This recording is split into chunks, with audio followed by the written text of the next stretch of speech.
Hello everyone, welcome to my YouTube channel Vidyanam classes. आज हम लोग वीडियो के लिए जो प्रीवियस ईयर 2015 का पेपर है उसके हिंदी के 40 क्वेश्चंस को सॉल्व करेंगे। तो चलिए शुरू करते हैं। तो हमारा पहला क्वेश्चन है, कर्कश का विलोम नीचे दिए गए विकल्पों में से चुनें। यानी कर्कश का क्या विलोम होगा? कठोर, विवेकी, मधुर या विनम्र। देखिए कर्कश का क्या विलोम हो जाएगा? मधुर। ठीक है। अगर कठोर की बात करें तो इसका विलोम क्या हो जाएगा? कोमल। क्या होगा? कोमल। विवेकी का विलोम क्या होगा? अविवेकी। अविवेकी। विनम्र का क्या हो जाएगा? धृष्ट। ठीक है। नेक्स्ट क्वेश्चन देखते हैं। देखिए क्वेश्चन नंबर 2 और क्वेश्चन नंबर 3 ये क्या है? वाक्यांशों के लिए एक शब्द। तो क्वेश्चन 2 देखते हैं। लिखा है, जो इंद्र पर विजय प्राप्त कर चुका हो। इंद्रजेय, इंदु, इंद्रजीत या इतेंद्री। यानी जो इंद्र पर विजय प्राप्त कर चुका हो उसके लिए क्या होगा? वाक्यांश के लिए एक शब्द इंद्रजीत। जबकि जितेंद्रिय क्या होता है? जिसने इंद्रियों पर विजय प्राप्त कर ली हो। जिसने इंद्रियों पर विजय प्राप्त करने वाला। इंद्रियों पर विजय प्राप्त करने वाले के लिए क्या होगा? जितेंद्रिय। और जो इंद्र पर विजय प्राप्त कर चुका हो, इंद्रजीत। ठीक है। यहाँ पे इंद्रियां हैं। इंद्रियां यानी हमारे जैसे शरीर के अंगों से रिलेटेड होता है, लेकिन इंद्र कहाँ है? क्या है? यहाँ पे अलग वर्ड है। नेक्स्ट क्वेश्चन, उच्च कुल में पैदा व्यक्ति धनी, सवर्ण, श्रेष्ठ या कुलीन। यानी जो व्यक्ति उच्च कुल में पैदा होता है उसे क्या बोलते हैं? कुलीन। Option D is correct. Next question है, ईश्वर तुम्हें दीर्घायु दे अर्थ के आधार पर वाक्य का भेद बताइए। ठीक है। यानी ईश्वर तुम्हें दीर्घायु दे, ये कौन सा वाक्य होगा? प्रश्नवाचक वाक्य। इसमें देखिए प्रश्न तो पूछा नहीं गया है। विस्मयवाचक ये भी नहीं है। इच्छावाचक देखिए ये क्या है? सही है। निषेधवाचक ये भी नहीं है। तो हमारा ईश्वर तुम्हें दीर्घायु दे, भगवान आपका भला करे, ये सब किस तरह के वाक्य में आते हैं? इच्छावाचक वाक्य। नेक्स्ट क्वेश्चन देखते हैं। श्री गणेश का विलोम शब्द है श्री राधा, इति श्री, विनाश या इनमें से कोई नहीं। देखिए श्री गणेश का मतलब होता है कि किसी चीज की शुरुआत करना। श्री गणेश करना यानी शुरुआत करना। तो इसका विलोम क्या होगा? इति श्री। इति श्री यानी अंत करना या समाप्ति करना। Option B is correct. Next question है, फूल का पर्यायवाची शब्द नहीं है सुमन, पुष्प, तनुजा या कुसुम। देखिए सुमन भी फूल का पर्यायवाची होता है, पुष्प भी होता है और कुसुम भी होता है, लेकिन तनुजा क्या है? ये फूल का नहीं बल्कि बेटी का पर्यायवाची होता है। ठीक है। तो राइट आंसर क्या हो जाएगा? सी, क्योंकि पूछा क्या है? पर्यायवाची नहीं है। नेक्स्ट क्वेश्चन देखते हैं। किस रस को रसराज कहा जाता है? क्या कहा जाता है? रसराज। वीर रस, हास रस, श्रृंगार रस या शांति रस। तो देखिए श्रृंगार रस को क्या कहा जाता है? रसराज कहा जाता है। और श्रृंगार रस का स्थायी भाव क्या होता है? रति। नेक्स्ट क्वेश्चन, मनरे तन कागद का पुतला लगे बूद बिनसी जाए छिन में गर्व करे क्या इतना। इन पंक्तियों में कौन सा रस है? भक्ति रस, श्रृंगार रस, करुण रस या शांत रस। इसमें क्या है? शांत रस है। ठीक है। नेक्स्ट, जिस छंद में 4 चरण और प्रत्येक चरण में 16 मात्राएं होती हैं वह कहलाता है दोहा, सोरठा, रोला या चौपाई। देखिए जिसमें 4 चरण होती हैं और प्रत्येक चरण में 16 मात्राएं होती हैं उसे क्या बोलते हैं? चौपाई। Option D is correct. Next question, कल्प वृक्ष का पर्यायवाची है परिजात, कल्पतरु, देववृक्ष या ये सभी। देखिए कल्प वृक्ष का परिवाची क्या है? ये सभी हैं। ठीक है। और इसका क्या हो जाएगा? मंदार, हरिचंदन, ये सभी क्या है? कल्प वृक्ष के पर्यायवाची हैं। नेक्स्ट, हिंदी की आदि जननी क्या है? पाली, संस्कृत, अपभ्रंश या प्राकृत। तो हिंदी की आदि जननी कौन है? संस्कृत। अगर पूछा जाए कि हिंदी किस भाषा का वर्ड है तो ये फारसी भाषा का वर्ड है, ठीक है। हिंदी क्या है? फारसी भाषा का वर्ड है, जबकि हिंदी की आदि जननी कौन है? संस्कृत। नेक्स्ट, हिंदी दिवस कब मनाया जाता है? 14 अक्टूबर, 14 सितंबर, 11 जून या 15 सितंबर? तो हिंदी दिवस कब मनाया जाता है? 14 सितंबर। Option B is correct. Next question, दिन रात अध्ययन करके भी वह प्रथम स्थान न प्राप्त कर सका। नीचे दिए गए विकल्पों में से इस वाक्य में रेखांकित शब्द की वर्तनी शुद्ध कीजिए। देखिए यहाँ पे ये है, ठीक है। तो क्या होगा? अध्ययन, ये तो गलत है। अध्ययन, ये भी गलत है। अध्ययन, ये भी गलत है। राइट आंसर क्या हो जाएगा? बी। यहाँ पे न में क्या लगता है? हलंत लगता है, तो ऑप्शन बी करेक्ट। नेक्स्ट, अविकारी शब्द क्या होते हैं? संज्ञा, सर्वनाम, अव्यय या विशेषण? देखिए अविकारी शब्द क्या होते हैं? ये होते हैं अव्यय। Option C is correct. Next question, Hindi वर्णमाला में व्यंजनों की संख्या है 32, 34, 33 या 36? देखिए हिंदी वर्णमाला में व्यंजनों की संख्या कितनी है? 33 और स्वरों की संख्या 11। नेक्स्ट, देखिए प्रश्न संख्या 16 से 20 तक क्या है? काव्यांश से है, तो चलिए देखते हैं। पहला क्वेश्चन है, कवि क्या करने की प्रेरणा दे रहा है? गम के आंसू पीने की, आत्मसमर्पण की, रुकावटों को ठोकर मारने की या कुछ भी न बनने की? तो कवि क्या प्रेरणा दे रहा है? ये दे रहा है रुकावटों को ठोकर मारने की। यहाँ पे लिखा है ना, बस कायर मत बन, ठोकर मार, पटक पथ मारना, तेरी राह रोकते पान। तो राइट आंसर क्या हो जाएगा? रुकावटों को ठोकर मारने की प्रेरणा दे रहा है। नेक्स्ट क्वेश्चन है, इन पंक्तियों में कायर का अर्थ है सहज, समझौतावादी, चालाक या दुष्ट? तो देखिए कायर का अर्थ क्या है इसमें? ये है समझौतावादी।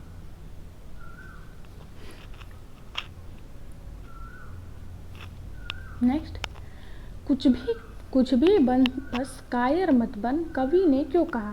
कुछ भी बनना आसान है, कुछ भी बनना मुश्किल है, कायर मनुष्य का जीवन व्यर्थ है या कायर मनुष्य अच्छा नहीं होता? तो देखिए इसको अगर हम लोग कैसे से देखें,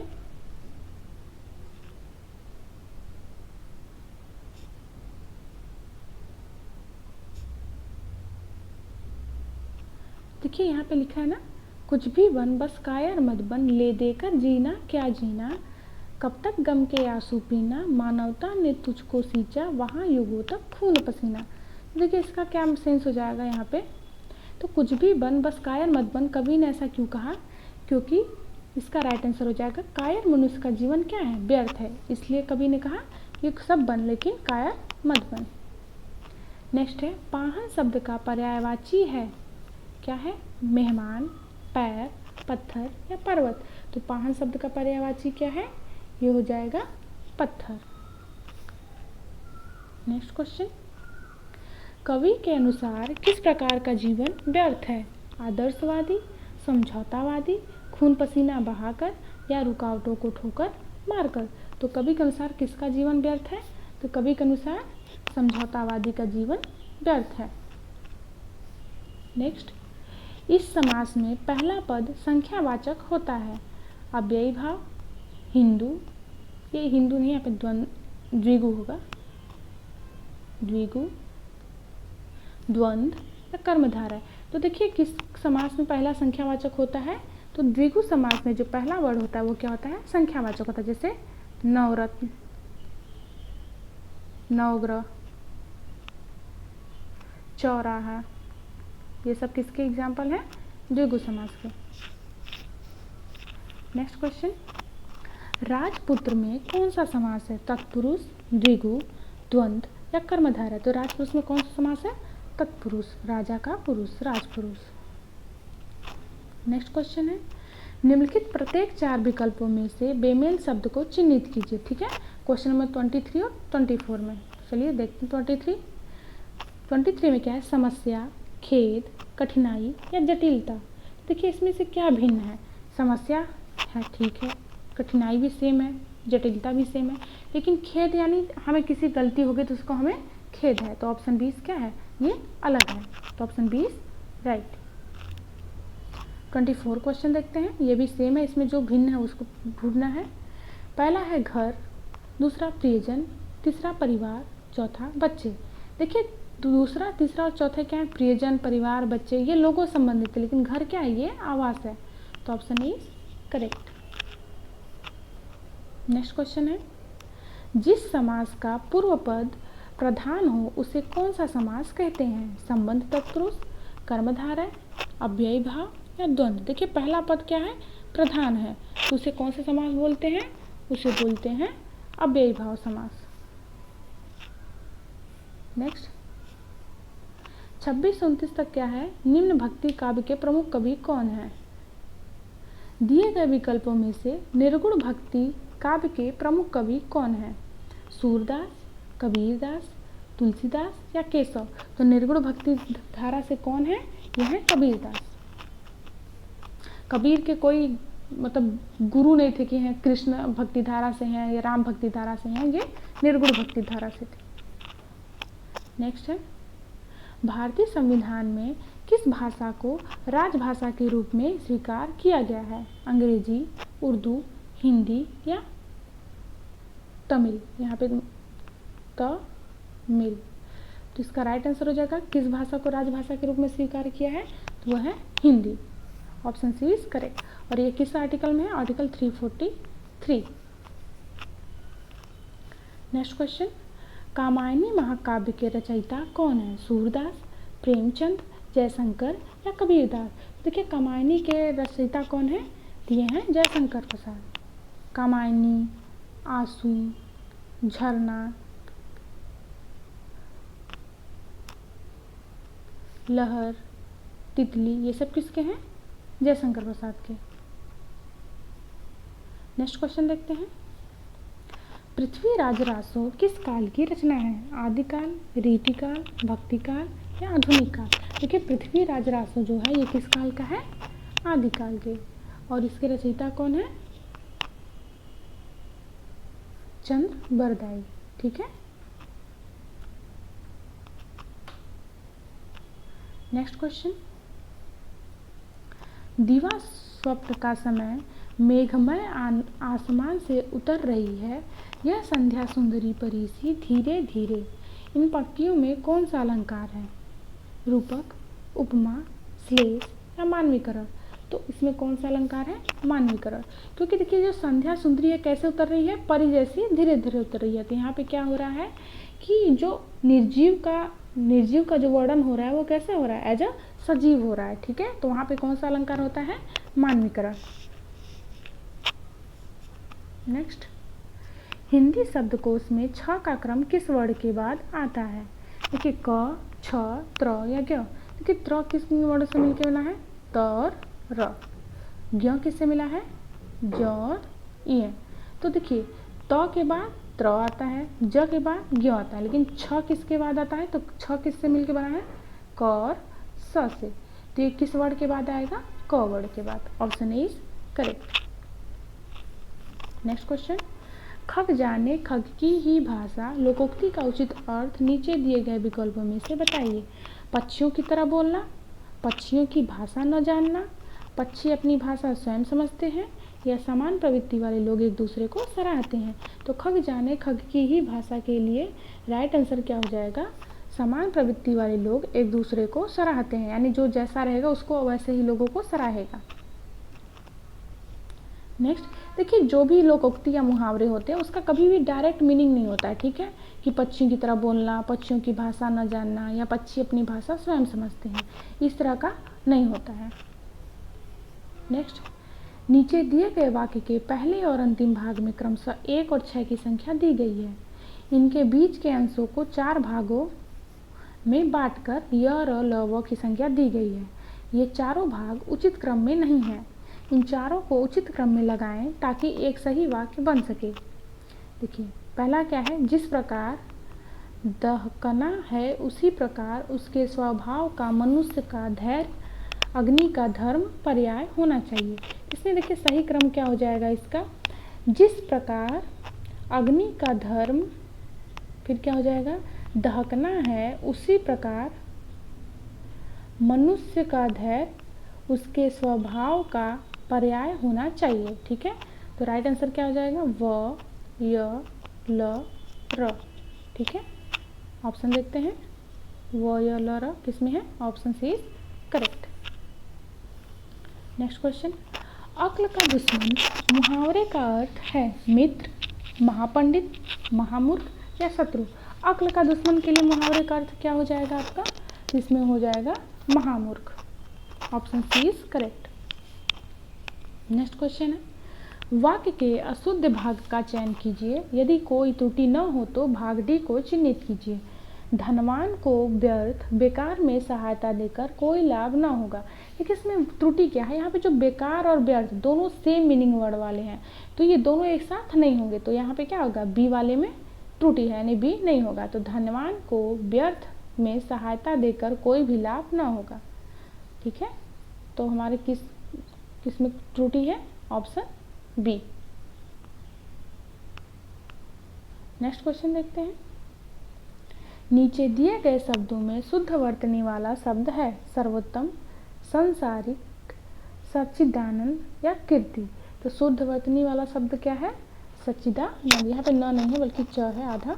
ठीक है, तो ये क्या है, शुद्ध है। अगर सर्वोत्तम की बात करें, सर्वोत्तम नहीं होता, क्या होता है, सर्वोत्तम, ये तप है ऐसे लगा होता है, सर्वोत्तम। सांसारिक नहीं होता, सांसारिक होता है। और कीर्ति ऐसा नहीं लिखते, कीर्ति कैसे लिखते हैं, तो पे छोटी की मात्रा, कीर्ति। नेक्स्ट क्वेश्चन, उपसर्ग का प्रयोग होता है शब्द के आदि में, शब्द के मध्य में, शब्द के अंत में या इनमें से कोई नहीं। तो देखिए जो उपसर्ग का प्रयोग होता है वो कहाँ होता है, शब्द के आदि में, आदि यानी प्रारंभ में, शुरू में। ठीक है, नेक्स्ट है, मिठास शब्द में किस प्रत्यय का प्रयोग है, मीठा, ठास, आस या प्यास। ये प्रत्यय क्या होता है, जो शब्द के अंत में लगे। तो मिठास में कौन सा है, ये है आस, मीठा से आस लग जाएगा, मिठास। नेक्स्ट क्वेश्चन है, सत्याग्रह का संधि विच्छेद है सत्याधनग्रह, सतधन आग्रह, सत्यधन ग्रह या सत्यधन आग्रह। तो सत्याग्रह का संधि विच्छेद क्या हो जाएगा, सत्यधन आग्रह, option D is correct. Next, दो वर्णों के मेल से होने वाले विकार या परिवर्तन को कहते हैं संधि, समास, उपसर्ग या प्रत्यय। देखिए जब दो वर्णों का मेल होता है तो वहाँ पे क्या होता है, संधि। अगर दो शब्दों के मेल कहा जाएगा तो वहाँ पे क्या हो जाएगा, समास। ठीक है, तो आप लोग डिफरेंस याद रखिए, दो वर्डों का मेल हो रहा है तो संधि है, अगर दो शब्दों का मेल हो रहा है तो समास। तो ऑप्शन 40 का क्या हो जाएगा, ऑप्शन ए। तो देखिए ये 40 क्वेश्चंस है। अगर आप लोगों को इस 2018-2016 का पेपर चाहिए प्रीवियस ईयर, तो इसी चैनल पे आपको मिल जाएगा। धन्यवाद।